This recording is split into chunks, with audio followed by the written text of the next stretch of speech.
Thanks for making time today, Amy. I always love to chat about fermented foods. It's one of my passions. Quick intro. I'm Julian Trachsel. I'm a senior bioinformatics scientist here at Tiny Health. Have the lovely opportunity to chat with Amy today. And Amy, please tell us about yourself. Yeah, sure. Thanks, Julian. So I'm one of the microbiome specialists at Tiny Health. So some of you may have already had on a call or like soon to have on a call. And then in terms of a little bit about today, I'm pretty passionate about fermented foods, but in a little bit of a different way than Julian too. So we're going to kind of, cross our paths, kind of just chat about, how we each got into fermented and kind of our own little, tips and tricks for getting ferments into your everyday. Right on. Thank you so much, Amy.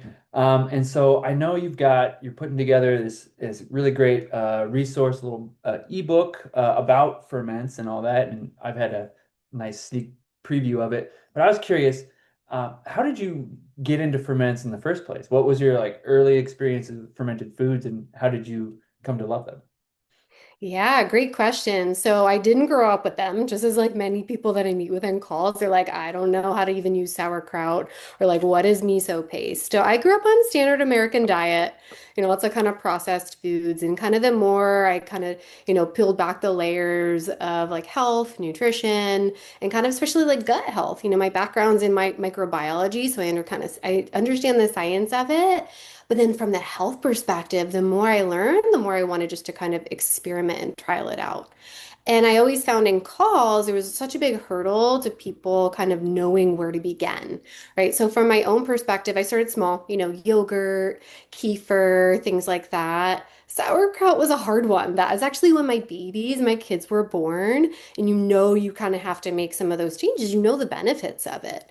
So that's actually a great time for individuals to kind of start getting curious about it too. So, I still probably can't eat sauerkraut on its own, don't really enjoy it in that way, but I've sort of learned through just being curious and bringing that in of like how to incorporate those. That's a And then great, with that's a calls, Yeah, yeah. that's a great point. Sometimes ferments on their own are a little daunting. Like it's just so much and it's so different. Like what are some like tips for someone who like has never had any fermented food and they want to start trying to eat anything, just even a little bit? Like how would you approach that? Yeah, definitely start small. You don't want to be like my dad. I always use him as the example, put a quarter cup of sauerkraut in a smoothie and did not feel good digestively. Or, I even have some individuals who like start and like go all in on ferments and they're not going to feel good right away. So starting low and slow, is a great way. I kind of like a little bit of a mindset shift and kind of thinking about ferments in a different way. So I kind of have four simple principles for some of the main ferments. First one being sauerkraut. A lot of people associate that with just like, on top of sausages, Brats. things Yeah. like that. Yeah, that's the way we kind of assume and think about it. But one of the mindset shifts there is you can replace sauerkraut in terms of everyday meals anywhere you would have put like a lemon, lime, or vinegar. So like I I Yeah, I was so shocked by all the tips you had in your book. The replacing acid in your smoothie with just a little bit of kraut. And I got to admit, I tried it and it was good. I like could not tell it was purple kraut I had put in my berry smoothie. It was, just a Oh, no, little. you tried the berry one. Did you Yeah. add like a little banana? Like, did you kind of like taste an undertone of it? Or I guess how much did you start with? How did I took your advice. I started low, started a little bit, and so just a couple tablespoons of kraut in a big smoothie with a lot of other stuff. But it was a nice little sour little. You couldn't really tell there was a bunch of kraut in there, honestly. Yeah, and that's, over time just how I've been able to integrate it too. So like people don't even realize, like I was on a hike with a friend, she's like, "Wait, you can chop sauerkraut and like add it in?" She's like, "I never thought about that. Like on its own it's just so big." So, Yeah. chopping it, adding it to rice and beans, adding it at the end of a stir fry, things like that. So kind of using it, like I said, not everywhere. I still use lime and lemons. They're not, kind of out the door completely, but that's one, simple way with that kraut. Same thing with like miso, anywhere you would have put butter or Parmesan for miso. Nice. And I noticed you said something interesting there. You said when you're adding kraut. added at the end of a stir fry, and Yeah. what's going on there? Mhm. What's that about? Yeah, good question. So, I mean, in terms of any ferments, there's lots of different definitions of like, is it a fermented food? Is it probiotic? Right? Like, is sourdough bread fermented because it's been baked? So, the kind of idea is for the full benefits of some of the fermented foods, you want to try to keep minimal like cooking time. You don't really want to heat it. That kills the live probiotics. Right. If you have miso soup at a restaurant or sourdough bread, you're still getting the metabolites, some of like those like postbiotics that are beneficial, but really to kind of get the maximum benefits, you don't really want to cook it. So I kind of add it in at the end, or like same thing with miso, kind of stir it in with warm water and like put it in at the very end. But you don't want to like boil it, Right. or cook it too much. Or add it into your cold smoothie that never sees Yeah. heat at all. So yeah, Exactly. Yeah, the smoothie, you can put anything into a smoothie. So they're like, why not kraut? I absolutely love your philosophy of, substitutions, just adding a little bit of extra sparkle. I mean, that's why I love ferments. I don't eat a big handful of kraut or kimchi. It's always a little accent you put on something just for a little extra sparkle, a little bit of pop, a little something interesting. And or incorporating as an acid ingredient. I think that's a great strategy. Yeah, so fantastic tips. I love them. I love them.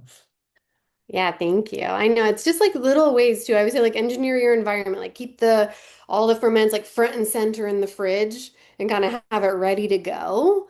Overall, I kind of recommend, that variety to each one sort of brings a different gift. They make Mhm. different metabolites as part of that process, and kind of bring different benefits for the body overall. So, kind of having any ferment's good, but really, I try to get people to have two or three different types. And then you could use it in the different ways, one like a place of lemon or lime, the miso. I even just spread miso like right on a sweet potato. Like it doesn't, Oh, it's really good. I gotta try that. Nice. Yeah, that one. I mean, you can bake it. I had it once just at like a little restaurant. It was like cooked, but then you lose the benefits. You're like, no. And I tell you, like, if you start kids on the flavors young and at any age, when I talk about ferments, sometimes it's really like, yeah, we talk about kids, but for adults too. I brought that to my kid's birthday party. Or was at a rock climbing party, and like a whole tray of like the miso and the sweet potato gone. Huh. Right. Huh. And that umami flavor is just so good on something like that. So like I said, it doesn't have to be fancy recipes. Just spread it on salmon, spread it on, the spread on toast. That's how the Japanese use it sometimes. Nice.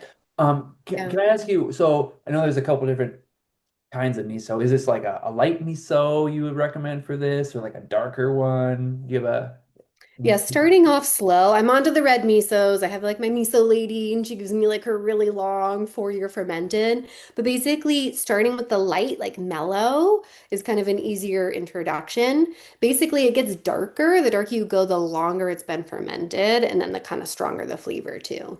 Oh, right on. Yeah. So whatever your tolerance is, use the darker miso if you like it funky, and use the lighter stuff if you're just getting into it. Exactly. Nice.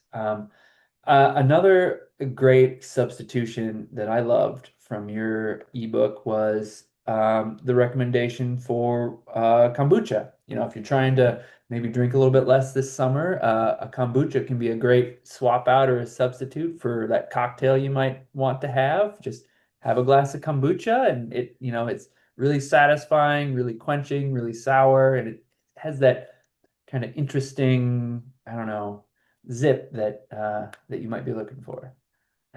Yeah, I think in terms of like gut health too, I love kind of going out and other people like like in moderation, like alcohol can be one of those things that people can enjoy, but when trying to make the swaps for overall gut health, it's fun to have something when you're out. Like part of that social side of it is like opening a can or kind of having something cold and fun, refreshing. So I love that bringing kombuchas out. And then not only am I'm kind of like making a healthier swap, I'm getting double the benefit because you're getting like those cultures in it too. So Mhm. it's kind of fun in terms of some of those other kind of swaps, either for like kids. I don't start kids too young on something like the kombuchas because of the sugars. But like swapping out a bubbly water, for a soda or swapping out like kombucha, for like alcohol. Even some of the fun like summer drinks, in terms of like the pina coladas or things like that. You can just like do the same thing, but via like kefir is like another one of my A favorites. So kefir colada, that's a great idea. kefir cola. Well, they don't go if you can't let it sit out too long. If you Right. can get like the coconut milk kefir, I kind of realized that the hard way with like the milk kefir and coconut, it kind of like the enzymes just break it down too much. But I do like, if you can get like coconut kefir. So, just bringing that curiosity to it. I ask users to kind of give feedback and like thoughts to me. And this one 4-year-old submitted her favorite mushroom recipe for miso mushrooms. Ooh, Yeah. nice. Great. Uh-huh. Like a Great. little bit of butter, a little bit of miso kind of add in the end. And it goes to show you, just kind of like trialing different things, bringing that curiosity, and then, kind of you never know what you're gonna enjoy. Yeah, I love that. That curiosity and just exploring, you don't have to just accept fermented food as it is. You can make it your own. You can tweak it, adjust it. So one of my favorite examples, I have a friend who she loves to make her own kombucha, and it's really good. She makes it quite strong, and it's still pretty sweet, and it's a little too sweet for me. So whenever she shares it, I'll either cut it with a little bit of, it's just sparkling water to like dilute it a little bit, maybe a little fruit juice if that's available. But you can do so many things to make your fermentation experience your own and much more enjoyable. Yeah, that sounds nice too. Yeah, I love kind of diluting things with some of like the bubblies, things like that, just to kind of, enjoy it. So it sounds like you ferment a lot, huh? I do. So I'm a microbiologist by training, and so I'm super fascinated by the way microbes can transform things, and it's just kind of a magical transformation. You take some mundane vegetables, add some bacteria and time in an anaerobic environment, and it becomes this magical whole different thing. And so that's fascinating to me. And I'm a fermentation enthusiast. So I do lots of home ferments. Yeah. Okay, yeah, this is a little bit about why we were brought together because I know the hows in terms of like integrating it, but to be honest, and I do confess this, I don't really ferment. The kind of closest I've gotten is making dosas, which is, Nice. just the rice and lentils just soaked, the batter. It's become a bit of a tradition in my house, and I find like once you start one thing and kind of have it, you're good. But I've been Mhm. really kind of scared or kind of using the excuse of it being like it's too hard or I'm gonna mess it Mm. up. Yeah. So I'd really love any tips because it's not that I don't want to, it's just I don't know where to start. Yeah, so I mean that's super common with my friends and who I constantly try to get to ferment things. But it can be daunting. It does seem a little hairy, but it can be super simple. One kind of recipe that I think is like the gateway, and it's just the one I recommend people start with. It's kind of a spicy carrot ribbon, and so it's just that. It's carrots, a Fresno pepper, or if it's too spicy, maybe a jalapeno, and salt. Those are all the ingredients. And so, just really briefly, it's you take a vegetable peeler and you make ribbons out of your carrot, and however big you want them, just lots of surface area. That's the key. And then you chop your Fresno up really fine, and you weigh all that mass, whatever the carrot is in Fresno. You do need a kitchen scale if you're going to ferment. That's one of my tips. Okay, Uh, non-negotiables. Mhm. well, you could get around, but it makes it so much easier. So carrots and Fresno, and you weigh that, and then you add 2% of that weight in salt, and then you mix it all together. This is another one of my favorite parts about fermenting is getting handsy and like mashing everything up and getting a little messy. And Right, then so you the take, kids could do it too if you had oh, fun, absolutely. like kind of That's getting them all in. that's a fantastic point. I love to make a group activity out of it. So I'll tell you about my kimchi after I finish this one. Hmm. So then you take your carrots and your Fresno and your salt that's all mixed up, and you pack it into a mason jar as tight as you can. And then you put a lid on it. You put it somewhere on your counter, and let it go, and you should start to see some bubbles and activity after the first 24 hours. By 3 days, it should be really going. And then um, however strongly fermented you like it, you could keep going up to a week or just put it in the fridge right then. Um, and what you should appreciate is the carrots will have like, softened up a little bit, but then there'll also be a nice twang of the lactic acid that's been produced, and then you'll get it also enhances kind of the savory aspect of vegetables, I find. Okay, that Yeah, sounds and fun. it's just it's fantastic. And so that's, three ingredients in a mason jar, and you're good to go. Okay, so now I'm And gonna play a little like, how do I not get sick? Like, I'm worried about like bad bacteria. When I ah, was curious when I started making doses, the batter would really smell. And I was just like reading tips and like, just stir it, it's fine. And then it was fine, but I was nervous. Like, mhm. that's my kind of unknown as someone who I kind of don't like to follow instructions on recipes so much. So that's been my like hesitation with trying. But I guess what would be your tips there on just like how to keep it safe too? Well, I would like to point out that lactic acid fermentation, which is, what we're talking about here, is an Yeah. ancient technology. It's been around as long as humans have been, and it has been one of the go-to food preservation techniques that we as a species have relied on. It's time tested, and people always worry about, oh, botulism. Um, Mhm. but so that is only a problem in canned goods where all the other beneficial bacteria have been killed. And, botulism spores are the only thing that's left. In a healthy, carrot you just pulled out of your fridge, there's lots and lots of beneficial bacteria, lactic acid bacteria, all kinds of good stuff. Those good guys will outcompete anything that might do you harm. And their strategy is fermentation. It is turning sugars into acids, which lowers the pH, which keeps things safe. And as long as the pH is low enough, nothing bad will grow in those conditions. Okay, I think that's a better like distinction in my head because I always thought, okay, in terms of like the canned goods, things like that, because if it's going to be shelf stable, then it needs to kind of be super clean. But you're kind of just like letting it ferment and then keeping it in the fridge. Yep. And so Okay. again, Yeah. this type of fermentation that I just described, I would pop it in the fridge, and it can stay in the fridge for, a couple weeks even. But it's definitely not a shelf stable at room temp kind of thing. It would Mhm. eventually get a little fuzzy. But yeah. Okay, that sounds good. So yeah, good for a couple weeks. And then, in terms of people who like don't really like chilies or kind of I work with a lot of like kids and families who kind of want an entry level. Is there a swap for some of the chilies? Or can you just keep them out? Yeah, absolutely there is. If you could actually just omit them entirely, and just carrots and salt on their own will make a lovely ferment. If you want a little pop, a little something else in there, some coriander is really nice. You Ooh, yeah. just roughly crush some coriander seeds and throw them in there. That's a lovely addition.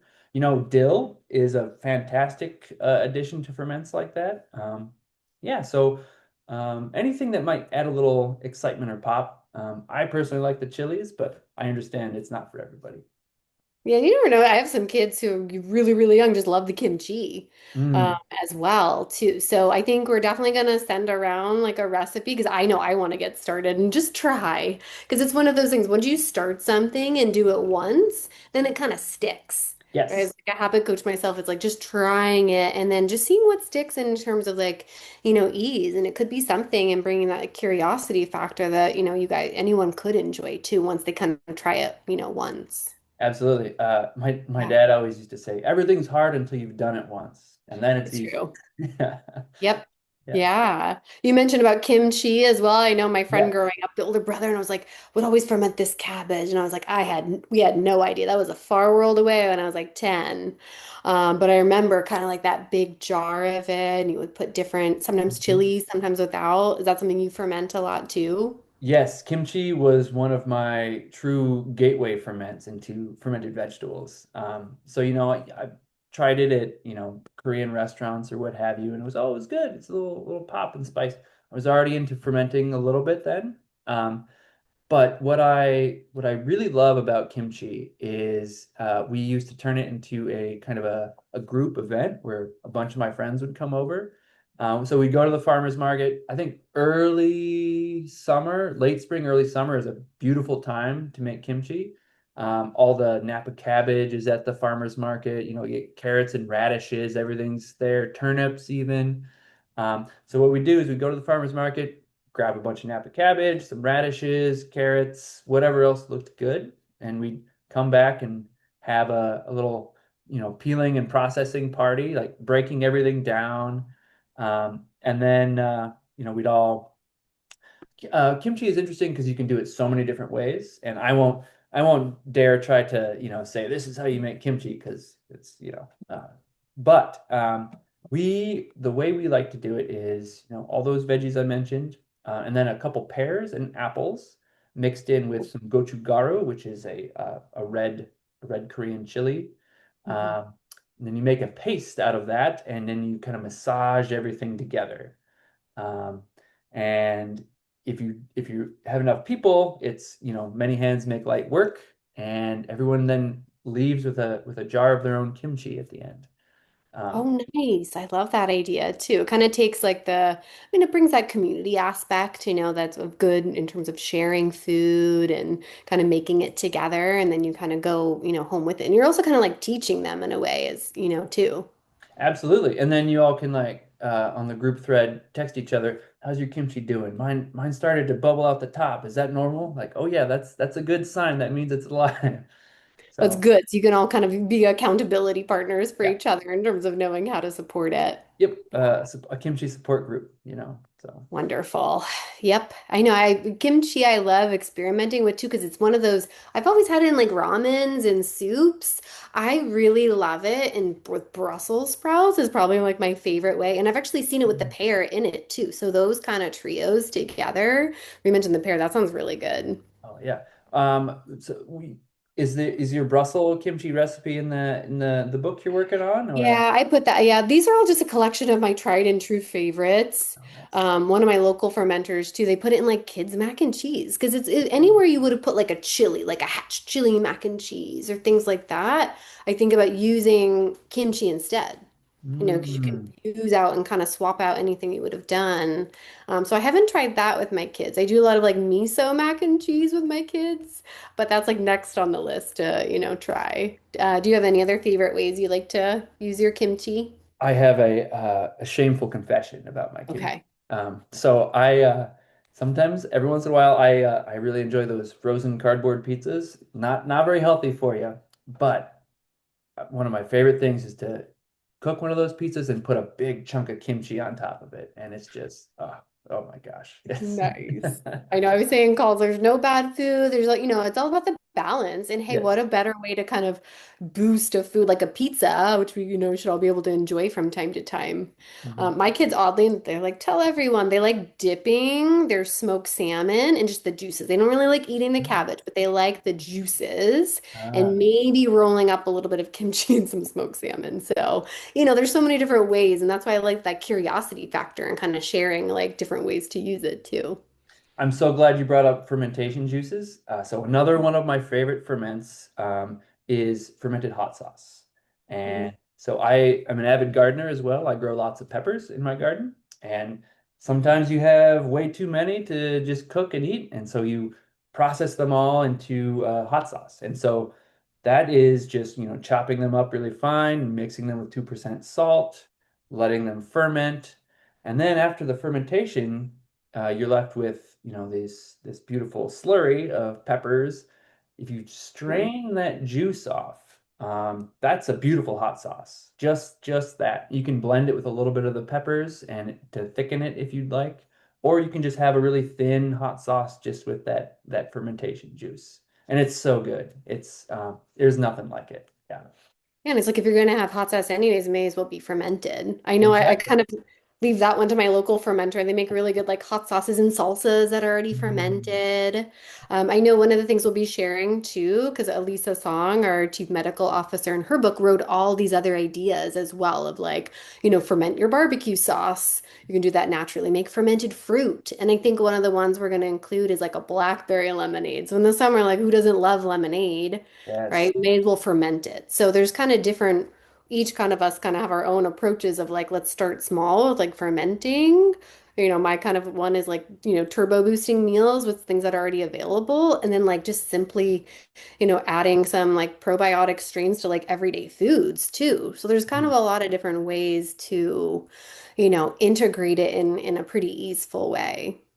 Right on. That's fermented lemonade. That sounds so good.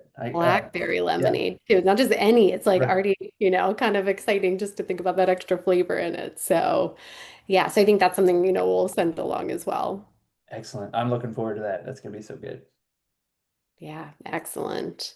Yeah, any other kind of thoughts or things you'd want to share for people if you were gonna say like one take-home message, people who are like always want to try fermenting, Yes. but like don't, quite know like where to I start, or is it I like got worth, it versus like a store-bought? What's the difference for you? I think it's absolutely worth it because you get to, witness the whole journey of your food from just a regular vegetable being transformed. You can you see the bubbles evolving off of it. Um, Notice that the smells changing.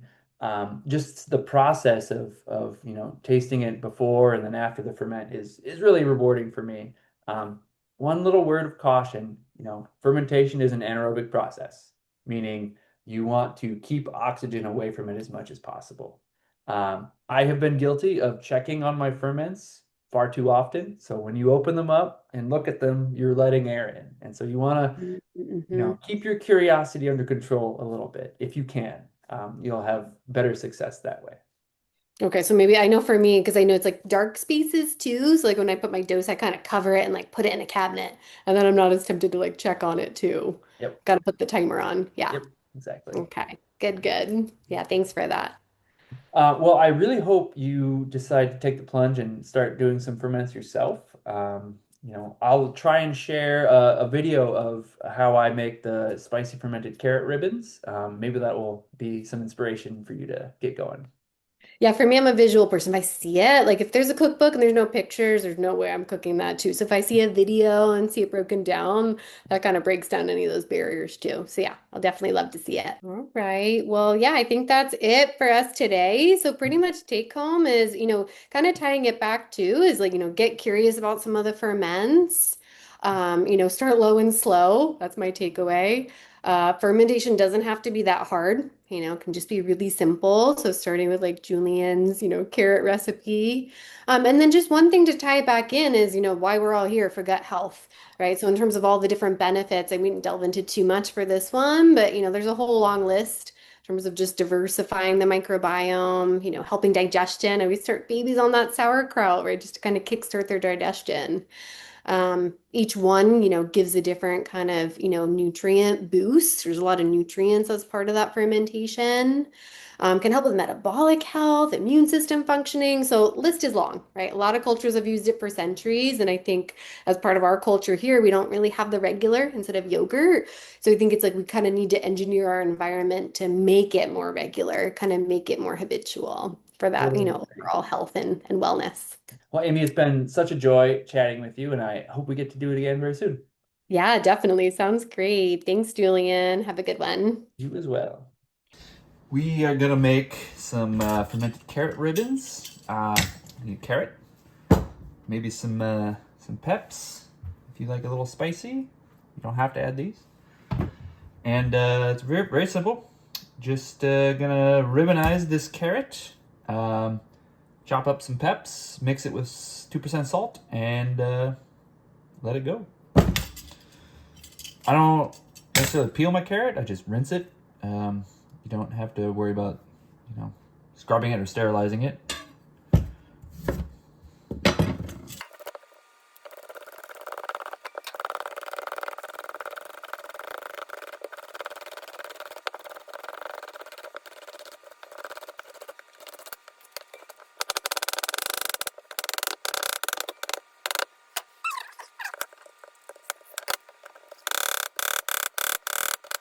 There we go. So we're gonna weigh everything and then add 2%, 2.5% salt by weight.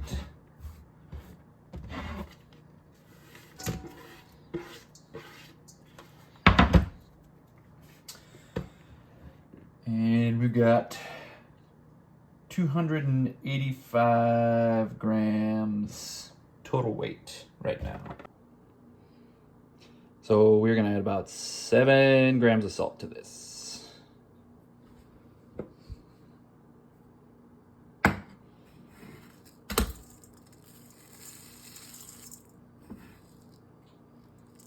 A little extra just for good luck.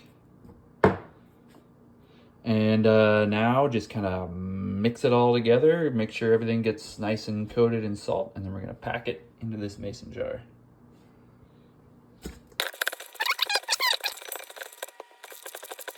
All right, that's pretty good. Got a clean mason jar, standard wide mouth. You can use pretty much any kind. There are all kinds of fancy lids and stuff you can use, but for a nice short ferment like this, it's not super necessary. I'm just gonna jam everything down in there. All right, so the key is we want everything kind of submerged under some liquid.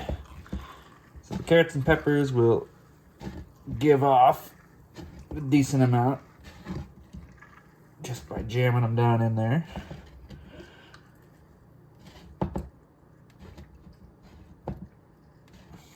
But what I may do is just top this off with a little bit of water, just to keep everything submerged nicely.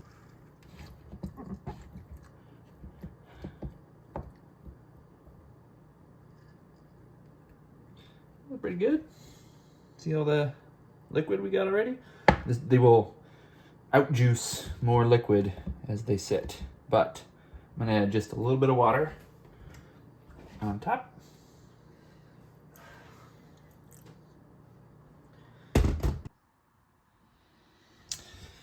So if you want the best chance of success with nothing growing on top of your ferment, it's best to keep everything totally submerged in the liquid.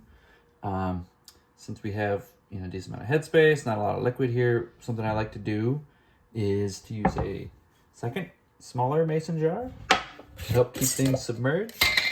So this just goes in there like that. And then top goes on.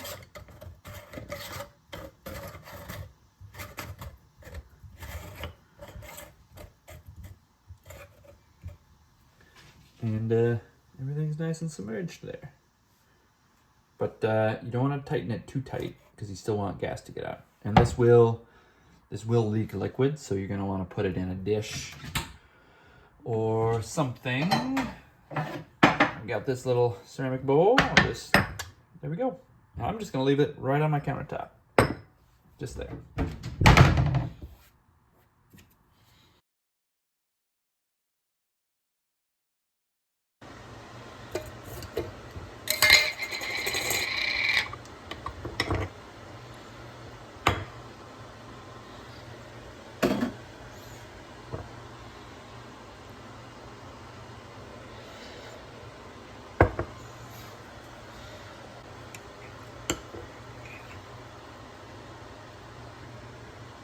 Looks pretty good. Just pop this in the fridge. Eat it as you would like. Here is the fermented blackberry lemonade recipe created by Dr. Elisa Song, Tiny Health's Chief Medical Officer.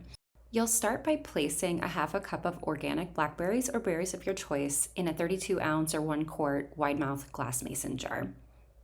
Next, you'll add 1 tablespoon of sugar. Then my kid's favorite part was using the back of a wooden spoon to gently muddle the blackberries until they release their juice. The recipe calls for 1/2 to 1 cup of fresh lemon juice from 2 to 4 large organic lemons, and from our experience, the half a cup was plenty. Next, you'll pour in your lemon juice, and then you'll dissolve a probiotic capsule into 1 to 2 tablespoons of filtered water and add that to your jar.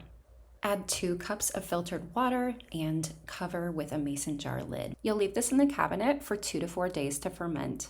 You might want to taste test it 2 days in to see if it's reached your desired level of tanginess. Once it's all finished fermenting, serve over ice and enjoy and store leftovers in the fridge.